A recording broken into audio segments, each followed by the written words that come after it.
আসসালামু আলাইকুম। আমি হলাম তানভীরুল আলম তুষার, নিয়ে এলাম আরেকটি নতুন ভিডিও। আপনাদেরকে আজকে আমি শিখাবো এই ভিডিওর মধ্যে পরিসংখ্যান অধ্যায় কিভাবে আপনার গড় এবং সংক্ষিপ্ত পদ্ধতির গড় মোট এই দুই ধরনের গড় আপনারা নির্ণয় করতে পারেন এবং আপনারা কিভাবে শ্রেণী সংখ্যা নির্ণয় করতে পারেন। তাই কথা না বাড়িয়ে আমরা আজকের ভিডিওটি শুরু করে দিলাম। মধ্যমান, এখন আমরা গিয়ে এখানে শিখবো যেটা শ্রেণীর সংখ্যা। এখন শ্রেণীর সংখ্যা কি আমি আপনাদেরকে আগে বুঝিয়ে দিই।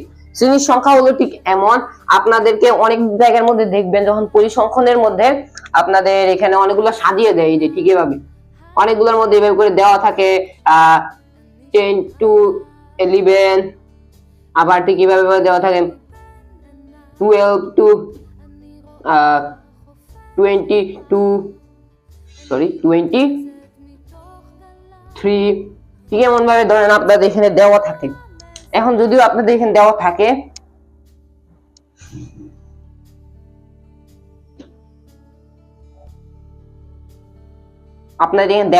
আপনাদের এটাকে আবার কষ্ট করে আর নির্ণয় করতে হয় না, কিন্তু এখানে এমন কিছু অঙ্ক আছে যেটার মধ্যে আপনাদের এগুলো দেওয়া থাকে না, যেটার মধ্যে ঠিক এমন ভাবে সাজিয়ে দেওয়া থাকে না। সেখানে ঠিক এভাবে থাকে 4, 7, 5, 6, 8, আরো অনেকগুলো থাকে আর কি, ঠিক এমন ভাবে আপনাদেরকে দেওয়া থাকে। এখন আপনার এই ব্যাপারে আপনারা কি করবেন, এখানে তো আপনাদের সুন্দরভাবে দেওয়া থাকে শ্রেণী ব্যবধান, শ্রেণী সংখ্যা আপনাদের সাজানো থাকে। আপনাদের যদি 4টা থাকে আপনারা সরাসরি 4টা বসিয়ে দেন, আপনাদের গড় মধ্যক যা ইচ্ছা আপনারা নির্ণয় করতে পারেন।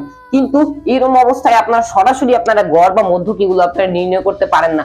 তার জন্য আপনাদেরকে যা যা করতে হয় তা হলো কি, আপনাদের শ্রেণীর যে সংখ্যা তা নির্ণয় করতে হয়। শ্রেণী ব্যবধান সাধারণত তারা বলেই দেয় যে ভাই আপনারা 5 ধরেন শ্রেণী ব্যবধান, কিংবা 6 ধরেন, কিংবা 10 ধরেন, এভাবে করে আপনাদেরকে বলে দেওয়া হয় অঙ্কের মধ্যে। আপনারা ঠিক এমন ভাবে দেখবেন অঙ্কের মধ্যে দেওয়া থাকে শ্রেণী ব্যবধান 5 ধরে শ্রেণী সংখ্যা নির্ণয় করো, এটা দেওয়া থাকে। কিংবা আবার এইভাবে দেওয়া থাকে শ্রেণী সংখ্যা 5 ধরে সংক্ষিপ্ত পদ্ধতিতে গড় নির্ণয় করো, ঠিক এমন ভাবে এখানে দেওয়া থাকে। এই কারণে আমরা ঠিক এবার এইটাই শিখবো যে শ্রেণীর সংখ্যাটা আমরা কিভাবে নির্ণয় করতে পারি। তাই এবার আমরা আমাদের একটা প্রশ্ন বানাবো, যে প্রশ্নটাকে আমরা সমাধান করে শ্রেণী ব্যবধান আমরা শিখে ফেলবো। শ্রেণী ব্যবধান খুবই কমন একটি অঙ্ক। কারণ হলো কি, এই শ্রেণীর ব্যবধান আপনারা যে সময় পরীক্ষা দিতে যাবেন আপনারা দেখবেন যে দুই ধরনের দেয়। একটা হলো কি আপনাদেরকে সুন্দরভাবে সাজিয়ে দেয়, আর একটা হলো আপনাদেরকে সাজিয়ে দেয় না। এই দুই ধরনের অঙ্ক থাকে, এবং তার মধ্যে যেটার মধ্যে আপনাদেরকে সাজিয়ে দেয় না এটার মধ্যে অবশ্যই আপনাদেরকে শ্রেণীর সংখ্যা আপনাদের অবশ্যই নির্ণয় করতে হয়। সেই জায়গার মধ্যে এটা আপনাদের খুবই কমন, মানে এটা প্রায় আপনাদের 99.99% শিওর যে এটা আপনাদের পরীক্ষার মধ্যে আসবে। এখন ঠিক আমরা এটা নির্ণয় করি। শ্রেণীর সংখ্যা, শ্রেণীর সংখ্যা ইকুয়াল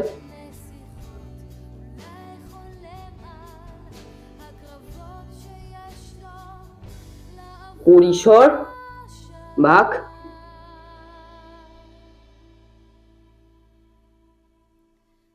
শ্রেণী ব্যবধান। এখন আমরা ঠিক ধরে নিলাম শ্রেণী ব্যবধান এখানে কি হলো আমাদের এত, এই যে শ্রেণী ব্যবধান আমরা ধরে নিতে পারি 5।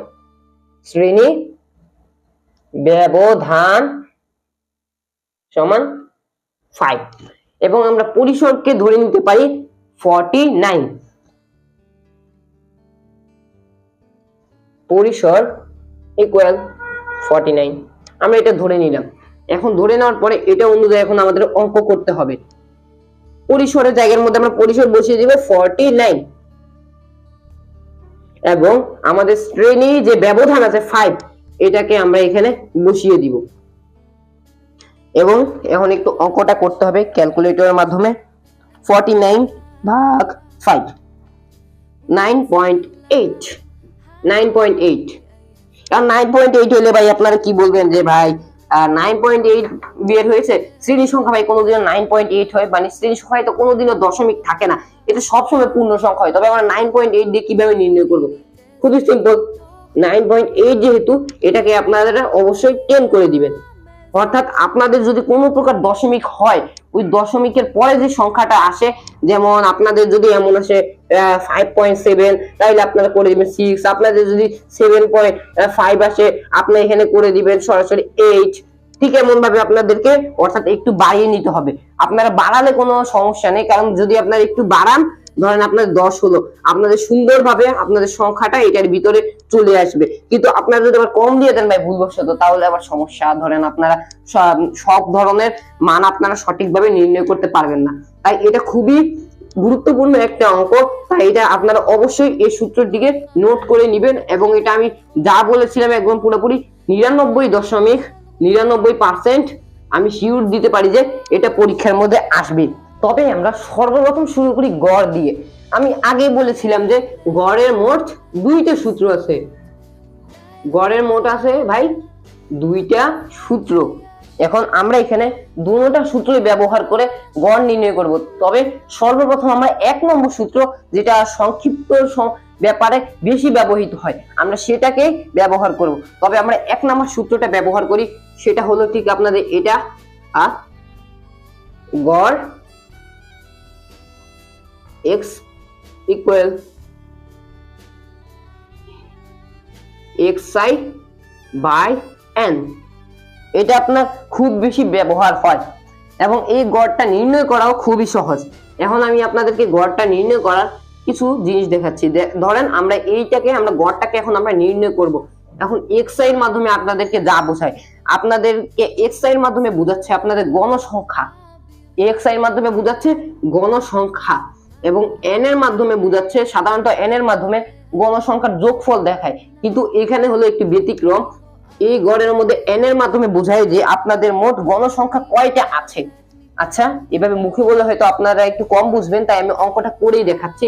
ধরেন এখানে মোট আমরা কয়টা সংখ্যা নিলাম, 4, 7, 9, 15, 20। মোট আমরা এখানে কয়টা সংখ্যা নিলাম। এখন এখানে কয়টা সংখ্যা নেওয়ার পরে মোট আপনারা এখানে দেখেন যে আপনাদের এখানে মোট কয়টা সংখ্যা আছে, 1টা, 2টা, 3টা, 4টা, 5টা, 6টা। মোট আমাদের এখানে আছে 6টা সংখ্যা।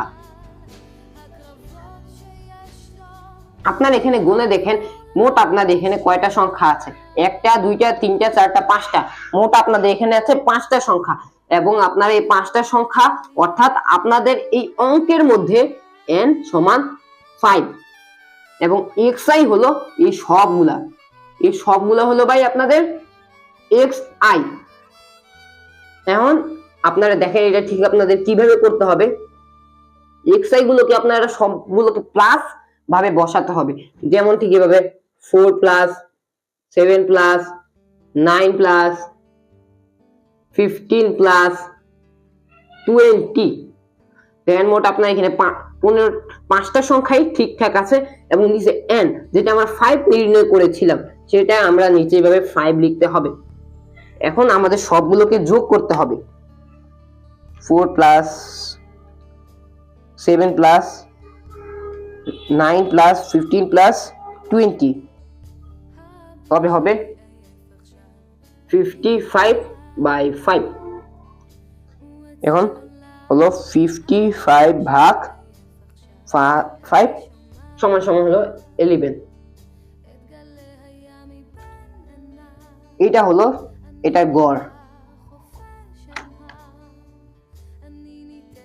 এটা হলো গড়ের প্রথম সূত্র। এখন আমরা নির্ণয় করব দ্বিতীয় সূত্রের মাধ্যমে। দ্বিতীয় সূত্রটা সাধারণত সৃজনশীলের মধ্যে ব্যবহার হয়, তাই এটার ব্যবহারটা একটু অন্যরকম। এটার জন্য আপনাদেরকে কিছু সারণী তৈরি করতে হবে এবং সারণী থেকে আপনাদের প্রাপ্ত মানের মাধ্যমে সেটা আপনাদেরকে গড়টা নির্ণয় করতে হবে। সেটাকে সাধারণত সংক্ষিপ্ত পদ্ধতিতে গড় বলা হয়। আমি এখানে মোট একটি সারণী অঙ্কন করলাম এবং এই সারণীটার মধ্যে মোট কিভাবে কি হলো আমি এখন আপনাদেরকে সবগুলো এখানে বোঝাচ্ছি। এখানে মোট হলো শ্রেণীব্যক্তি। আপনারা সকলেই জানেন যে একটা সৃজনশীলের মধ্যে আপনাদেরকে শ্রেণীব্যক্তিকে উল্লেখ করে দেওয়া হয় কিংবা আপনাদেরকে সাজিয়ে দেওয়া হয় না, আপনাদেরকে নিজে নিজে এগুলো তৈরি করতে হয়। তাই আপনারা দেখবেন কি সব জায়গার মধ্যে শ্রেণীব্যক্তি থাকে। এখন আমি এখানে শ্রেণীব্যক্তি তৈরি করেছি, যা 10 to 19, 20 to 29, 30 to 39, 40 to 49, 50 to 59, 60 to 69 এবং এটা মধ্যমান 14.5, 24.5, 34.5, 44.5, 54.5, 64.5 এবং মধ্যমান হবে xi, গণসংখ্যা fi যা হলো 5, 6, 10, 8, 2, 3, যেটার n সমান অর্থাৎ সবগুলো যোগফল 39 এবং এখানে ধাপ বিচ্যুতি -2, -1, 0, 1, 2, 3 এটা হলো এখন এগুলো হলো কি মোট আমি আপনাদেরকে বুঝিয়ে দিই এখন কোনটা কিভাবে হলো। শ্রেণী ব্যাপ্তি আপনারা সকলেই জানেন, আমি আপনাদেরকে শ্রেণী মধ্যমান নির্ণয় করার একটা সূত্র আপনাদেরকে দিয়েছিলাম, যা হলো শ্রেণী নিম্ন সীমা প্লাস শ্রেণী উচ্চ সীমা বাই 2। এই সূত্রটা ব্যবহার করে অর্থাৎ আপনারা এখানে উল্লেখ করবেন, অর্থাৎ প্রতিটা নির্ণয় করার জন্য যে আপনাকে খাতার মধ্যে লিখে লিখে করতে হবে এই জায়গার মধ্যে আপনাকে তা করতে হবে না, আপনি এটা সরাসরি ক্যালকুলেটরের মাধ্যমে করে শুধুমাত্র এখানে আনসারটা মধ্যমানের জায়গার মধ্যে বসিয়ে দিলেই হবে। তবে বুঝলেন যে মধ্যমানটা কিভাবে তৈরি হলো। গণসংখ্যা তো জানেনই যে গণসংখ্যা আপনাদের শ্রেণী ব্যাপ্তি নিচে সব সময় দেওয়া থাকে এবং এখানে দেখতে হবে যে সর্বোচ্চ গণসংখ্যা কোনটা। এখানে সর্বোচ্চ গণসংখ্যা হলো 10। সর্বোচ্চ গণসংখ্যা যেখানে থাকে এখানে ধাপ বিচ্যুতি হয় 0 এবং এর উপরের দিকে যত যায় তত -1, -2, -3 এভাবে যায় এবং নিচের দিকে যত যায় তা 1, 2, 3 অর্থাৎ নিচের দিকে সকল সংখ্যা হলো প্লাস সংখ্যা এবং উপরের দিকে সকল সংখ্যা হলো মাইনাস সংখ্যা। এখন মাইনাস সংখ্যা বলে আবার আপনি এইভাবে করতে পারবেন না যে এখানে 0 বসিয়ে দিলেন উপরে -2 এরপর -10 এভাবে আপনি করতে পারবেন না। আপনাকে যা করতে হবে, যদি আপনি এখানে 0 বসান আপনাকে নিচে অবশ্যই 1, পরে 2, পরে 3 এভাবে করে সিরিয়াল করে যেতে হবে এবং 0 দিলে -1, -2, -3 এভাবে আপনাকে সিরিয়াল করে যেতে হবে। এবং আপনার এখানে FIUI দিয়ে আমরা এটা একদম ঠিকভাবে বুঝতে পারছি।